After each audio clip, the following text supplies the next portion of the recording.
Hi everyone. In the previous video, we built the first Kafka consumer and learned how to read messages from Kafka topic. Today, we're going to answer an important question. When a brand new consumer starts, where does it begin reading the messages? That's controlled by Kafka configuration called auto.offset.reset.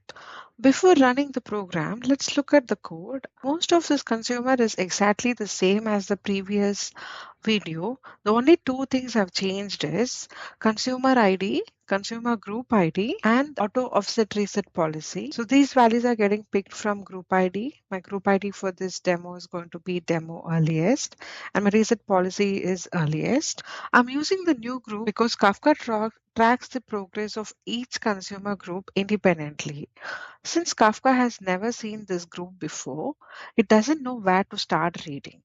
That's where the auto offset reset comes in. And I've set it to earliest, which tells Kafka if this consumer has never consumed this topic before. Start from the very first available message. Everything else in the program is exactly same as before. Before I try to run this consumer program, I would want to show you that previously I have ran the producer like 3 times. So the offset value here is 2. I have ran 0, 1, and this is 2. So these 3 messages has to be consumed by this new group ID, which we have created now, which is demo earliest. And then I'm going to run this consumer program now. So this is a brand new group ID and it has reset policy as earliest. Let's check if it consumes all the messages from the producer topic. As you can see, Kafka reads every message stored in the topic. Notice the offset starts from 0 and it increases for each message. This is because we are reading from the beginning of the topic. Now let's try another reset policy. I'm changing one line. Instead of earliest, I'm going to use latest. And I'll also change this group ID to latest. So Kafka is going to treat this as a completely new consumer. Let's try to run this again. So for the previous one, we had group ID demo earliest and reset policy as earliest, and we consumed 3 messages from our producer. Now that I've changed it to latest, I want to rerun this. So my group ID is demo latest. My reset policy is also latest.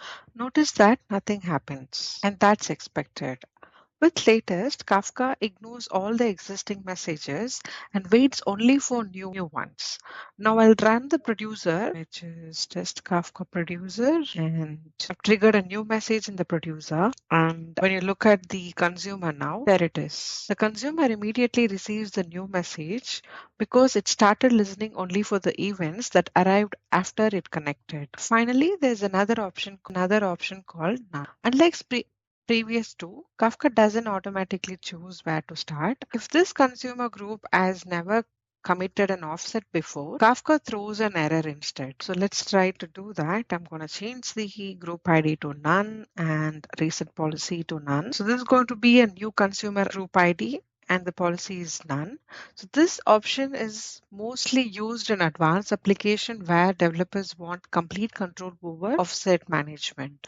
If the consumer group has never committed an offset before, Kafka will throw an error instead. Let's try to run this. And that's expected. Because we didn't provide any management for how the offset has been committed before, this program is not going to work for the reset policy, none. So today we learned 3 reset policies. Earliest reads existing messages, latest waits for new messages, and none requires an existing committed offset.